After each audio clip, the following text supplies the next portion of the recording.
Welcome to our second lecture of our Ancient Egypt unit. So we ended yesterday discussing the pyramids, which was made during the 4th dynasty, and this dynasty consisted of Khufu, his son Khafre, and his son Menkaure. So let's talk about the Khafre temple complex. So remember, it's not that there were just 3 lone pyramids in the middle of the desert. They were next to a city. It was an entire complex. It was a necropolis where family members were buried.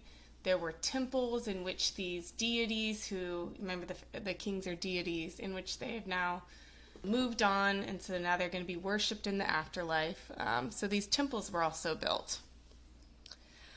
Here's the Sphinx, and there were a few temples located next to him, and this is where we find our enthroned Khafre. So this sculpture was found in the temple dedicated to him near his Sphinx.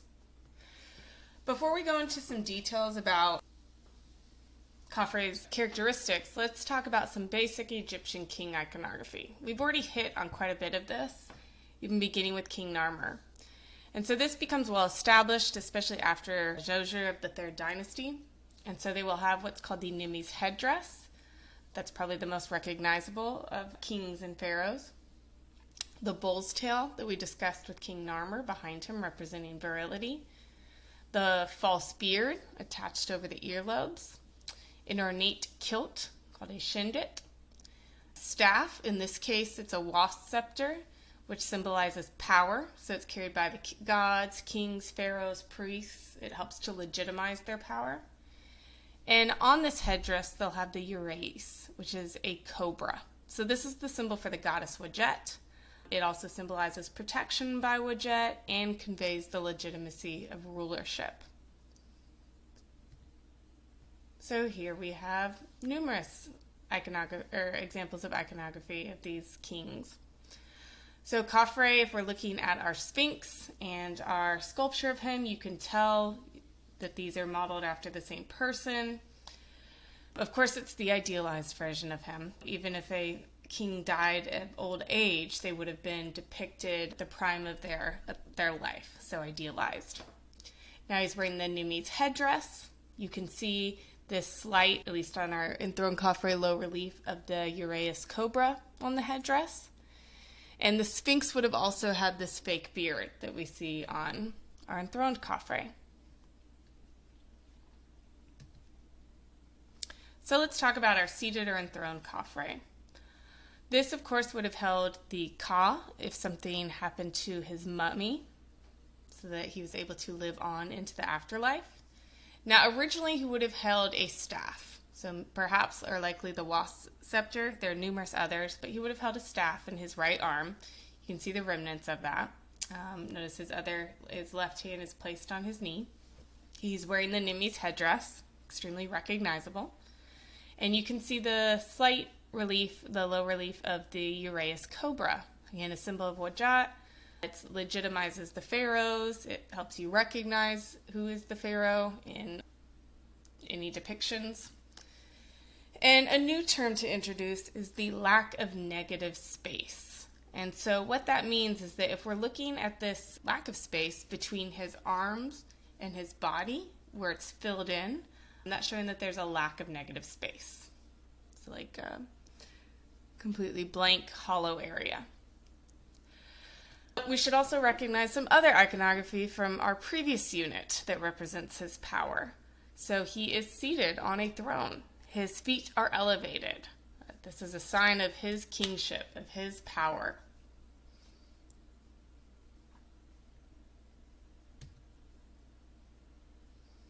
It's also made of diorite. Think back to our Gudea seated. We were looking at the one with the temple plan, but this is the same material. It's difficult to carve, also hence the lack of negative space, but it also is meant to last a long time. This is meant to go or to withstand eternity. It's a backup for the Ka, so you need to be able to ensure its longevity. And behind him is Horus. So we saw that with King Narmer. He's protecting the king. Look at this protective stance he has with his wings wrapped around him. It helps to legitimize his power. He's also slightly above him, or at least from this angle. So he's on the same level or slightly above, indicating the king's status as this god as well. So this material was quarried from about 700 miles away. Again, attesting to its value, to its importance. It's extremely solid. The throne is also symbolic. We have this on the side, the symbolism of the lotus flower of Upper Egypt and the papyri, those reeds of Lower Egypt. So this unification of Egypt. Notice near his feet, there's a cartouche, which is labeled with his name. And then we also have these lions, which we've seen all the way back to prehistoric times to represent power. So these would have been familiar.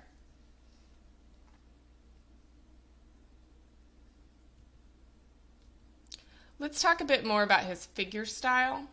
So if we're looking at his figure style, again, he's idealized. We are seeing the canon of sculpture, canon of proportions here. He also is extremely static. So this very rigid pose is a canon of Egyptian art as well. There's a lack of movement. He looks extremely regal in this rigid pose. And so we see this sense of authority, power. But again, he's adhering to these strict proportions for the human body.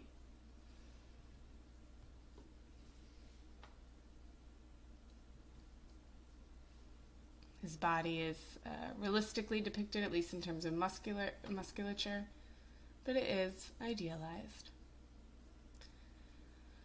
Oh, I should also note that he is barefoot like King Narmer, and so this is attesting to his divinity. Now let's talk about his son, Menkaure. The smaller pyramids in front of his are likely pyramids for his wives. Remember, all of these rulers would have had multiple wives, to have multiple children. But Menkaure had a favorite. So let's look at our King Menkaure and Queen, or also known as King Menkaure and his wife. And so this was found in the Serdab, our room to withhold the statue intended for the Ka in case something happens to the mummy. And we are adhering to this strict standard of the canon of proportions. So, actually it's pronounced Menkaure apparently. So it was found in this entire funerary complex in Giza, outside of the pyramids, outside of his. And this is made out of this gray wax. So it's, again, this hard material. It is meant to last. Just that tells us about its importance, that it's meant for eternity, that it's valuable. So these are life-size, just like our previous sculpture. And notice how we have this how Menkaure has 1 foot forward, okay? And how his wife's feet are slightly together. So this should remind you of our canon of proportions. If we're looking at any type of two-dimensional depiction of figures, we're essentially adhering to these same proportions, these same stances in sculptural form. So how on the profile, Menkaure's feet are slightly apart, whereas the female, his wife's feet, are slightly together. Now notice also how Menkaure is slightly in front of his wife, yet there is still this sense of respect for his wife. We know that she played an important role just by the fact that she was included in this statue, as well as how she is extremely close to him, both with her arms wrapped around him, as well as to where he's only slightly in front of her.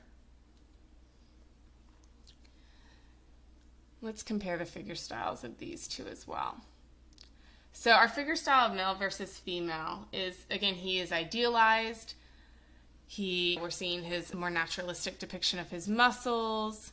He's slightly individualized, at least there's slight differences between him and Khafre, but for the most part, it's this idealized version of an Egyptian king.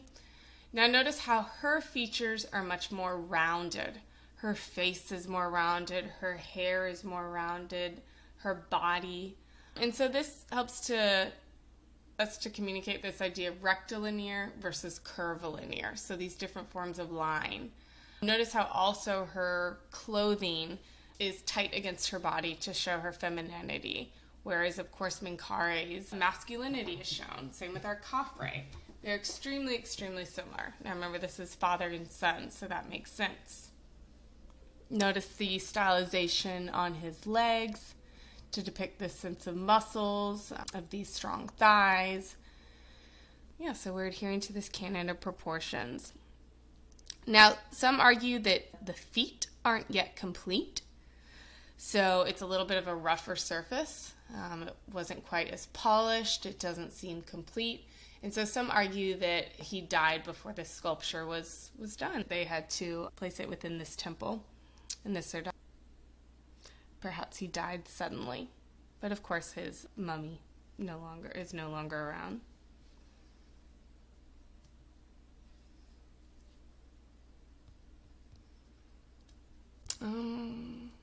I also want to know again about her importance. So he had multiple wives, but clearly this one was his favorite. This tells us a little bit about her role, that she was likely a confidant. Perhaps she helped counsel him. She's standing right next to him, and the placement of her hands is extremely supportive. She's displaying her trust in him as well as her support in him. They're almost similar in height. So this again, when we think of hierarchy of scale, this is displaying how much he thought of her, of how important she was to him as his favorite wife.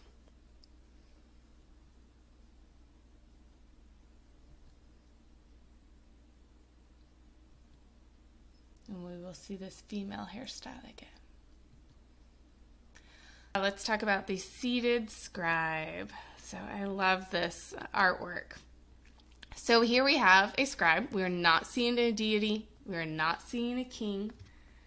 What we're seeing is a scribe. So his occupation is shown. He has this papyrus in front of him, this scroll. He likely would have had a writing utensil. He's proud of his occupation. So he was a little bit of higher status because he is able to read and write. So this was a valued occupation. And he's shown much more realistic than our king. If we're talking about his figure style, he's not as idealized in terms of displaying his muscles. He has this protruding belly, which is also significant. It's not this idealized youth, that he is showing a little bit of a belly. But this also demonstrates his socioeconomic status, that he was able to afford this good food, and that he does carry a little bit of weight there because his occupation allowed him to be able to purchase and consume that food.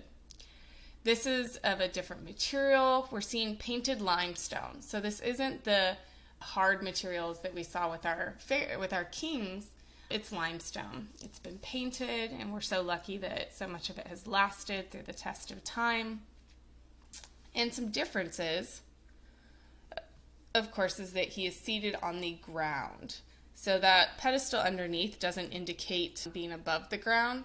He wouldn't have been seated on a throne. His feet wouldn't have been elevated because he is not near the same status as our kings. So he's seated on the ground, cross-legged. Consider how this is almost a humble position. He's not showing himself in this powerful regal pose because he is more of a commoner. His occupation may be higher, but he's still nowhere in the realm of the royals or the priestly class. Look at the individualized face that we see here. This is depicting a person. It's not just this generic face. It's not necessarily idealized. He is somewhat youthful, so it's not that he's elderly, but it is individualized. This is a specific person. If we're looking at his eyes, they too have been painted. His hair is shown. Consider how our kings, we wouldn't have seen their hair. They would have been wearing wigs, so this indicates his status. But I just love this seated scribe.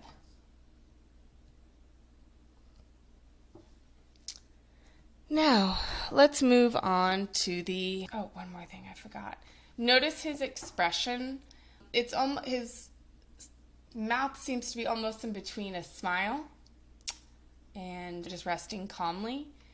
And so many argue that his face is really tranquil and that this helps to symbolize his wisdom, his knowledge, his intent, his desire to reach the afterlife, his hope that he's lived a good life, and that his heart will the weight of his heart will enable him to move on to the afterlife.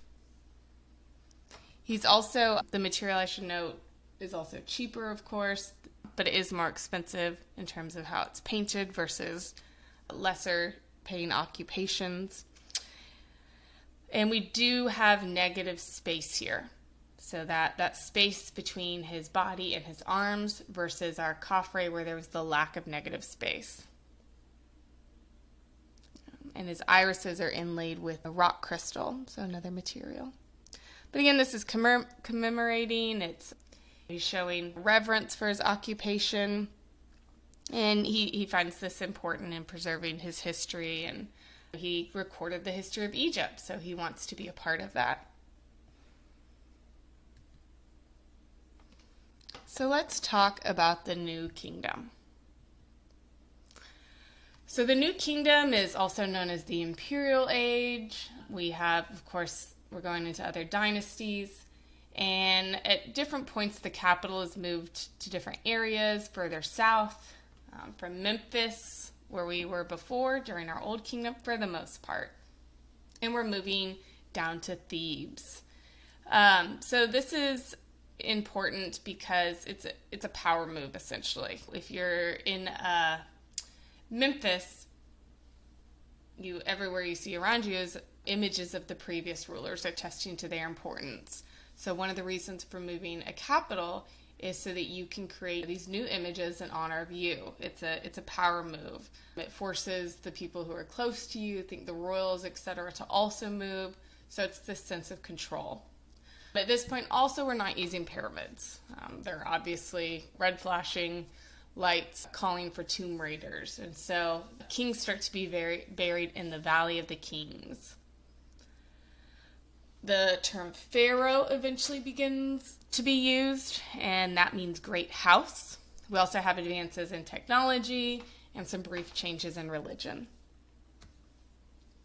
But before we go there, let's talk about the Temple of Amun-Re, and specifically looking at the Hypostyle Hall. This is in Karnak, and this is part of an entire complex, which you can see here, surrounded by this wall from this aerial photo. So just the depiction of this wall shows how this area was not for all. The select that certain individuals were allowed to enter this complex. It's not that it was some open religious temple in which all people and commoners, etc., could enter it. In fact, there were gateways even restricting entrance throughout this complex as it got stricter and stricter. So let's talk about, remember, Amun-Re. At this point, his name went from Ra to Amun to Re to Amun-Re. We're essentially still seeing this primordial sun god here in the worship of him within this temple. So some terms to note is this pylon, which are these gateways, and they attest to the increasingly restrictive atmosphere of this entire complex. This was made, by multiple dynasties, multiple pharaohs were adding on to this. UCLA has a project that they've been working on for many years in which they've tried to create, they've done their research and compiled a lot of research, and they've tried to create digital reconstructions of the different phases in which this was all built up. So if this interests you to see the many phases, the many buildings by numerous rulers and pharaohs, then you can check that out. Notice how there's a sacred lake here. Of course, the importance of water. We see this in every religion and culture because human life revolves around water. And so part of the creation story involves coming from the water. And so hence why we see this sacred lake. But let's talk about our Hypostyle Hall, our Temple of Amun-Re. Oh yeah, I should note, this was built over a period of 2,000 years. So when I say multiple dynasties and multiple rulers, this is a long time. Yeah.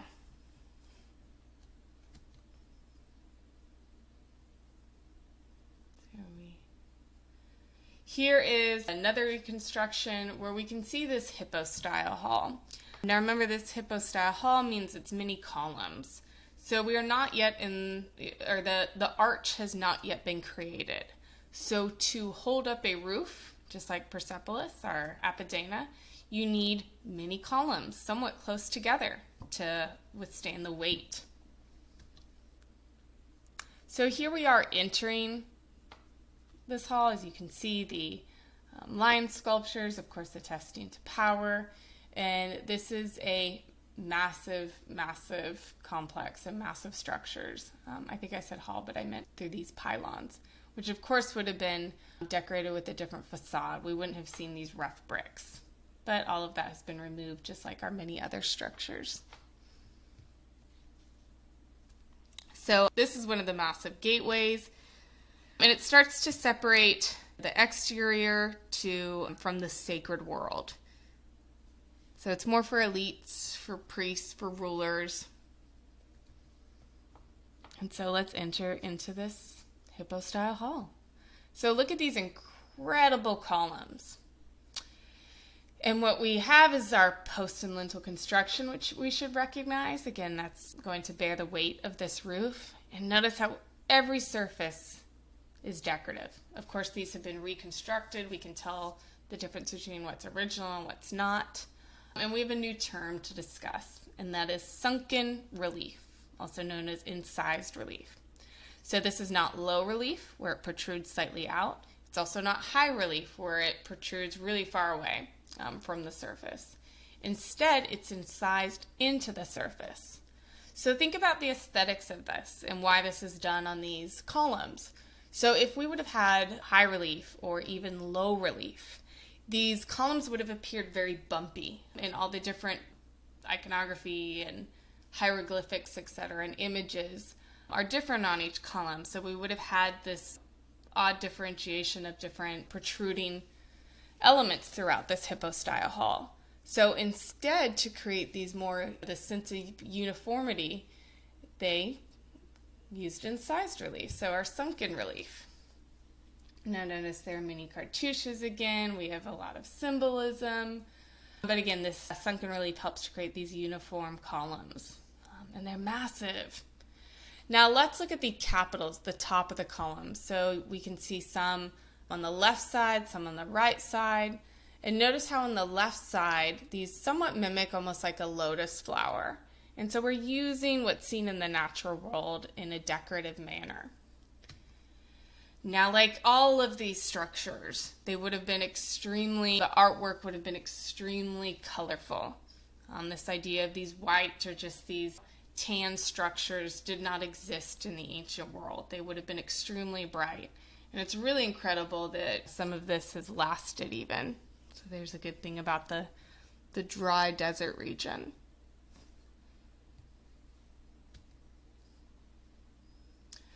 Now let's talk about the concept of a clerestory. We're going to see this up through the Middle Ages even. Next semester we talk about clerestories. And so what this is you can see it's like this grate type pattern. And this allows light into the temple. We may have had light by fires or whatnot throughout. But for the most part, these temples would have been extremely dark. This is a tall temple. There are many columns. You're blocking light from within.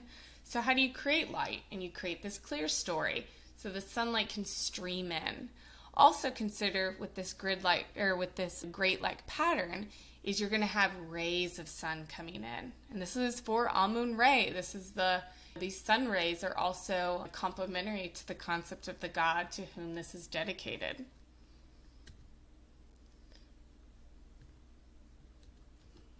I want to show, let me see if I can get, so if you'll see that number 8, that's our clerestory. So the taller columns, again, the difference in height, in other words, with our roof, allows for that light to stream in.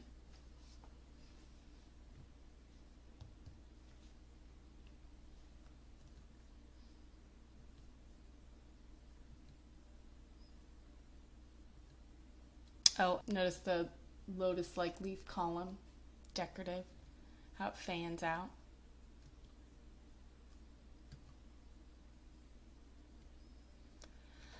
Okay, let's talk about the mortuary temple of Hatshepsut. First, let's just appreciate the massiveness of this complex. And notice how the temple mimics the surrounding cliffs, this flat top. It mimics the different levels, etc. So we are looking to the natural world for some inspiration, and it's complementary. So I was fortunate enough to also visit this temple. So here we are from an aerial perspective, and you can see just how enormous it is. And imagine how enormous it was. And just like our other structures, it was part of a whole complex. So this mortuary temple refers to, this was built for post-death. And we see this also with these massive colossal sculptures. So this is a depiction of Osiris, god of the underworld. So these colossal, new term, statues of Osiris. And before I go into Hatshepsut, let's describe some iconography. So I referred a little bit to this yesterday, but the crook and flail is important. And so we see this on the sarcophagi, we see this on images of Osiris. It's associated with death.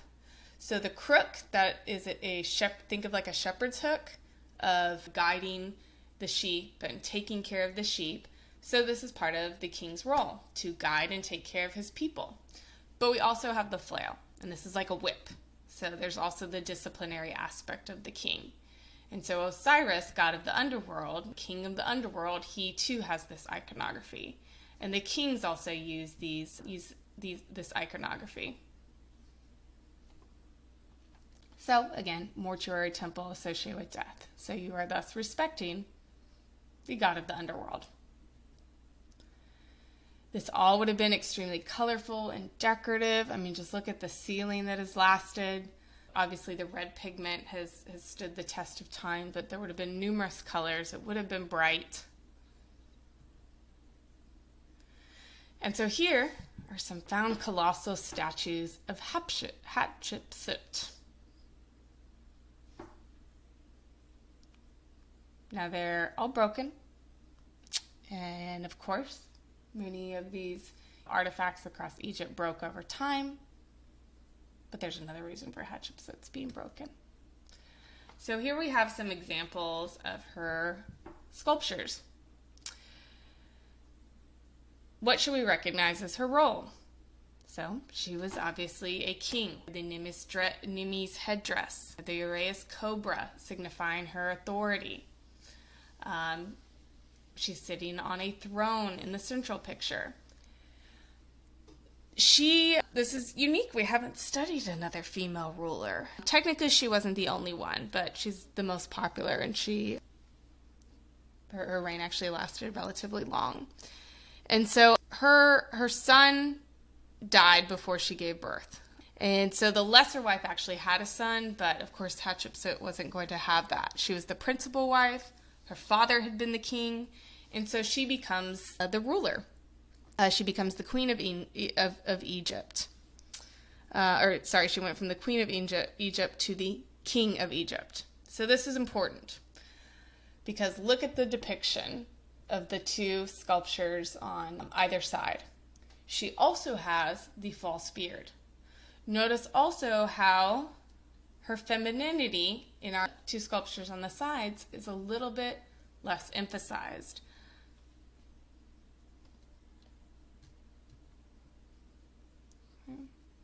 So here we have our key artwork, the large kneeling statue of Hatshepsut, also known as where she's giving offerings.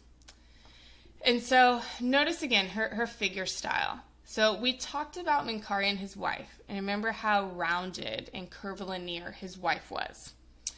Hatshepsut's figure style is almost in between. We don't have the same muscles defined as like Menkaure and Khafre, It's a little bit rounder, but it's not quite as round as what his wife was. And she also has the fake beard. She has the Numi's headdress. And notice how there's an explicit attempt at not showing her breasts, where she has a flat chest just like a male. So this is done to visually demonstrate her authority. Even though she's female, she is able to rule just as a male would rule. So it's to help the public take her seriously, to embrace her as a ruler, as a king, for her to reign as Pharaoh from 1473 to 58. Again, relatively long for this time period. Now it's interesting, in this black and white version, you can see what's original and what's not, because every form of her image was destroyed in an attempt of iconoclasm. So here we have a close-up of her face. Now, what do we notice that was particularly damaged? Her eyes. So remember how even with the ancient Near East, the eyes are symbolic of the soul. And so when you're destroying an image, an idea, the agency of these artworks, they're going for the eyes. And of course, the rest of it was also destroyed too. But there was a particular, emphasis on these eyes. And this is done with all of her images. So even low reliefs of her face was scratched out. So essentially we had these broken pieces. And this is our example of damnatio memoriae, condemnation of memory. And this was done by her son, or her stepson, the one that the lesser wife had, because he was the one who was supposed to take power. Granted, he was extremely young. And so as this act of retribution for her taking control and her ruling for so long, when he came to power, he destroyed all of her imagery.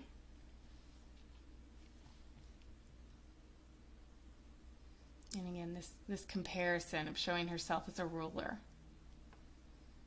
Here's a little bit more rounded. She looks a little more slight, narrow, slightly rounded. And remember I said we're going to see this hairstyle again. So other images of her on the exterior, these high relief images of the columns. But the difference occurs with our specific key artwork. Now, it's also important to note is that she is kneeling. We haven't seen this before, especially by a king. Whom would a king kneel to? Only to the gods. So the kings and pharaohs would only be depicted kneeling if they were doing so to a god. Yes, they themselves were gods, but you have this hierarchy, this massive pantheon. And she's also holding these two containers, these offering jars. So this is, again, she's offering this to the gods. It's a mortuary temple, so consider this as an offering into the afterlife. To Amun-Ra.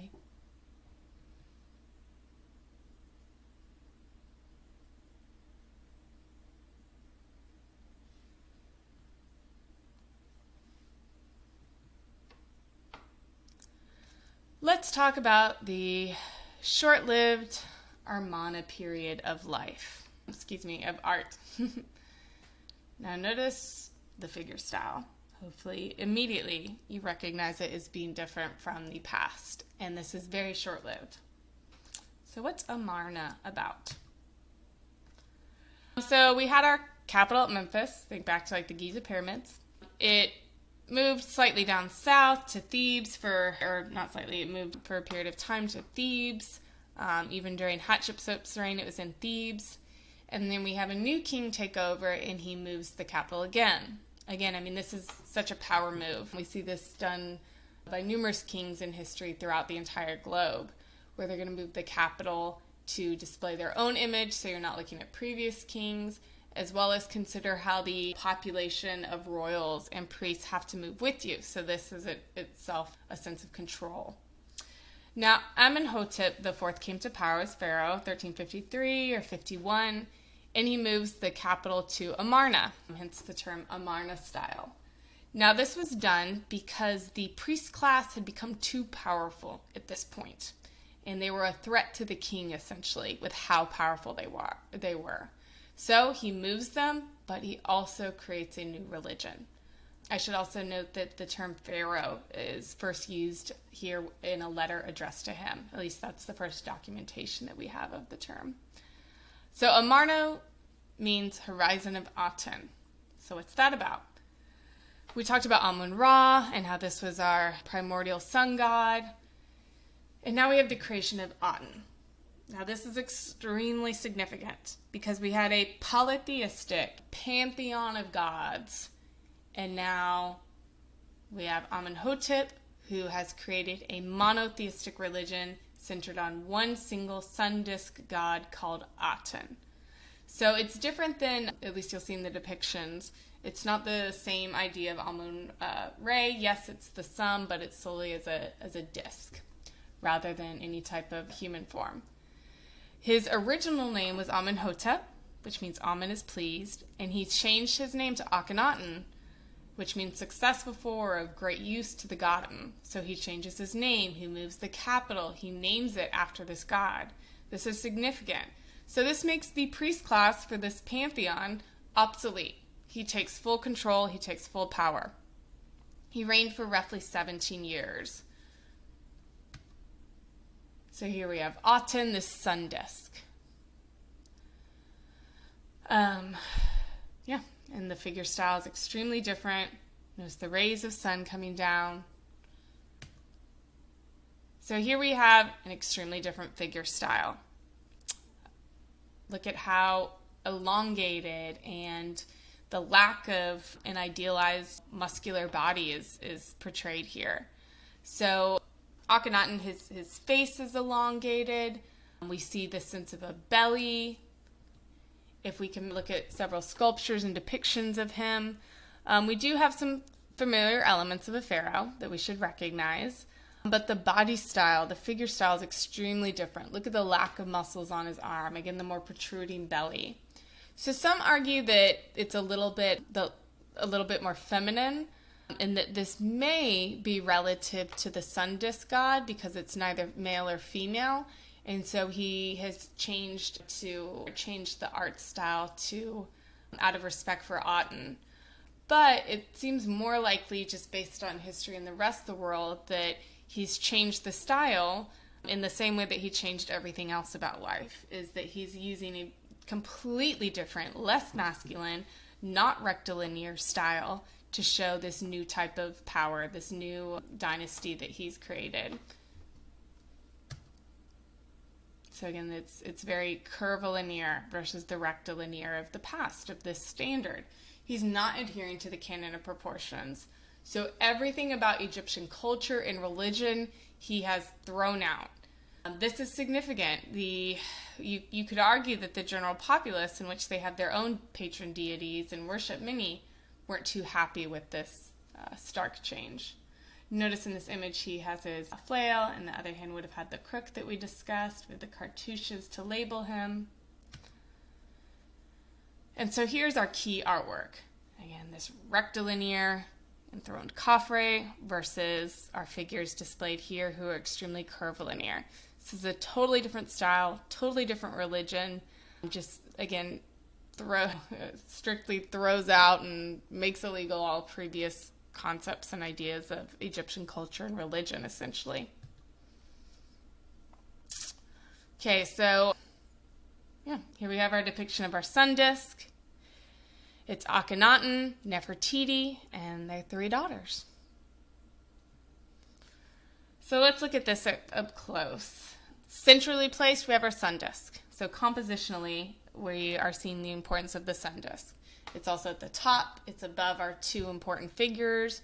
So the height indicates its importance. And then notice that down from these rays, so if we're doing a formal analysis, our eyes are likely drawn to the sun disk, especially by the sunken relief. It's pretty incised. And then we have these lines that come down. And these sun rays at the end of these lines are what's referred to as the Ankh. And so this is the symbol of life. So from on down these sun rays comes life to the king and queen. This is his wife Nefertiti. You've likely heard of her. Her name means the beautiful one has come. Here she is, our model bust of Nefertiti. So quick sidetrack, because for many of you this image is probably extremely familiar. And it's actually a model. So notice how it's not that it's unfinished with the lack of details on the eyes, etc. But it was in the royal artist's studio, and he would use that as a model for creating the images of Nefertiti. So this wasn't an artwork that was displayed anywhere, that was created for elsewhere, but it served as a model, like a stand-in for the queen. So he's not having to call her in to create images of her. So it's a model bust. Here is another visual where you can see the shadows of the sunken relief. And let's compare these two images of a king and queen. So extremely different. Look at the rigidity of our Menkaure and his wife, the rectilinear form versus our very curvilinear. These two, Nefertiti and our king, are much more casual. And this is actually a really intimate scene. So if we're looking at it, we can see surrounding them is this sense of a portico, of they're outside, obviously because the sun is just giving its rays to them. So they're outside, and behind our king Akhenaten is some carafes, so these cups. And so this is likely the scene of like a picnic, of an outdoor picnic on a portico or something. And so this is playful. Look at their children. Yes, I know they have these elongated heads in this new style. Their proportions are quite off. They look like miniature adults. Again, new style, new power, new rulership. But this is a playful scene because look at these sweet little kisses that the father's giving to his daughter. Look at how Nefertiti, how the daughter in her lap is drawing her attention to this sweet moment. And then your eyes are drawn up Nefertiti to see the other daughter that's caressing her cheek in this sweet little way, which babies, newborns do frequently. These figures are, of course, still important. They're seated on these decorative chairs, and their feet are elevated. So we still have familiar symbols of power, in other words. And notice how Nefertiti was greatly revered. Look how much more decorative her throne is. We have this papyri and lotus flower, the unification of Egypt, which is underneath her seat. So he respected her. He greatly treasured their relationship, obviously. So it's a sweet moment. The figure style is extremely different. And this scene is definitely more playful. So more casual. They're having these sweet moments of family. So this is not the military power, physical prowess that we've seen with our previous rulers. For this pharaoh, he's demonstrating a different role as this family man, essentially. So consider the propagandistic element of that when people are disagreeing with the religion. This family element could have been done in a hope to garner more favor or support for the new religion. And we will continue tomorrow.